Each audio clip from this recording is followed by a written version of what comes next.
नमस्कार, आप देख रहे हैं CY न्यूज़। अब खबरें विस्तार से। मोदीनगर में अवैध कॉलोनियों और विकास कार्यों को लेकर प्रशासन सख्त नजर आ रहा है।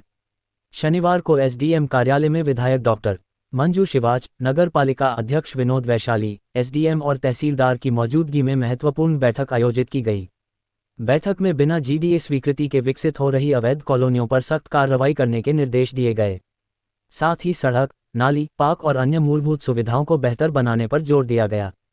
LMC और तालाब की सरकारी भूमि को सुरक्षित कराने, बम्बे पर पुल निर्माण को प्राथमिकता देने और सिकरी माता मंदिर परिसर की साफ सफाई व श्रद्धालुओं की सुविधाओं को बेहतर बनाने पर भी चर्चा हुई। वहीं नगर पालिका को पार्कों के सौंदर्यीकरण और रखरखाव के लिए आवश्यक दिशा निर्देश दिए गए। अब देखना होगा कि प्रशासन के ये फैसले जमीन पर कितनी तेजी से लागू होते हैं। चेयरमैन साहब, आज जो आप जिलाधिकारी के यहाँ मीटिंग हुई है उसके बारे में थोड़ी सी जानकारी।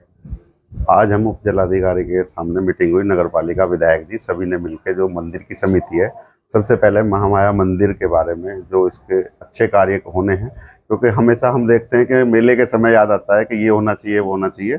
अब की पहली बार विधायक जी और हमने SDM साहब ने मिलकर मेले से पहले जो काम मंदिर के लिए होने हैं, सफाई का, अंदर मंदिर के काम होना, गेट बनना है, वहाँ का कोटा टूटा हुआ है, आसपास की ज़मीन का, नाले का, पानी निकासी का, उसी को लेके यहाँ आज हमने मीटिंग रखी थी। इसके साथ साथ अब 3 साल नगर पालिका का मुझे चेयरमैन बने हो चुके, तो समस्या जो 3 साल बाद ऐसी विकट आ रही है कि किसी भी कॉलोनी में आप पैसा लगा दीजिए, उसके बाद भी उसका समाधान ही नहीं है। कि जो मकान बना दिए, अगर पानी को बाहर लाते हैं तो 5-6 फुट ऊंचाई चली जाती है रस्तों की, तो उनके मकान खत्म हो जाते हैं, अन्यथा पानी जा नहीं रहा। उसके बारे में भी SDM साहब को विधायक जी ने हमने नोटिस दिया है कि आप इन अवैध कॉलोनियों को रुकवाए, अप्रूव करवाए, और या जो है उनकी व्यवस्था डीलर करके देना। और मेरा निवेदन उनसे भी है जो प्लॉट खरीदते हैं कि आपने सस्ते के चक्कर में प्लॉट तो खरीदे, उसका भविष्य में पानी तक का निकासी नहीं है। 3-4 कॉलोनियाँ मैं आपको बता देता हूँ कि आप कहीं भी जाकर देख लीजिए कि आप उसको किसी भी लिमिट, उसका पानी का एंड ही नहीं है कि वहाँ से कैसे जाएगा। आप उसके साइफर नहीं दबा सकते, कहीं कुलाबा नहीं, नाला नहीं। तो उसी बारे में आप हुआ था कि जो अवैध कॉलोनियाँ कटती हैं उसको GDA थोड़ा सा ध्यान दे कि अवैध कॉलोनियाँ ना कटने थे। और सभी को इसके साथ साथ मेरा ये भी आपसे सुझाव है कि लेने वाला भी थोड़ा ध्यान दे इस पर। अगर हम बुरी चीज़ नहीं लेंगे तो बिकनी बंद हो जाएगी ना। लेकिन आज क्या है कि हम खरीद ही लेते हैं उनमें सस्ते के चक्कर में। अब अगर थोड़ा सा प्रेशर हम भी बनाए कि भाई आप पार्क कहाँ दोगे, पानी निकासी कहाँ दोगे। अभी मैं आपको मोदीनगर में ऐसी कॉलोनी दिखा सकता हूँ जहाँ आज तक लाइट नहीं है। इस युग में भी आप देखिए, शहर में है, नगर पालिका में, लेकिन लाइट नहीं है।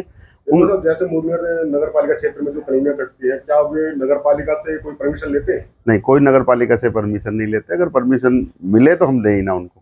हमारा तो सुझाव भी अभी 6ठे वित्त में गया था, मैंने कहा था कि नगर पालिका के अंदर जो खाली प्लॉट बचे उन पर टैक्स, हाउस टैक्स से ज़्यादा होना चाहिए, क्योंकि वो तो सारा प्रॉपर्टी बढ़ाने के लिए तो कर रहे हैं, रहने के लिए आवश्यकता होती तो मकान बनाते। अब सुविधा सबसे ज़्यादा है उन पर, उनसे टैक्स भी नहीं आएगा ना उनसे। अब मैंने सुझाव था कि इनकी NOC नगर पालिका से चालू हो के जो प्लॉट पड़ा हुआ है कम से कम इतना टैक्स तो देकर रजिस्ट्री कराए। और साथ ही साथ ये है कि जो एक पुरानी बिल्डिंगों को लेकर विधायक जी ने रखा था, वो भी ठीक है कि अभी देखिए बेडरूम के बराबर में पुरानी बिल्डिंगें हैं। किसी दिन आप सभी भाई भी होंगे, हम भी वहाँ होंगे कि जी बिल्डिंग गिर गई, उसके बच्चे खेल रहे थे, पशु थे, ये थे, उनको लेके भी थोड़ा जागरूकता के लिए SDM साहब को ज्ञापन दिया है। धन्यवाद।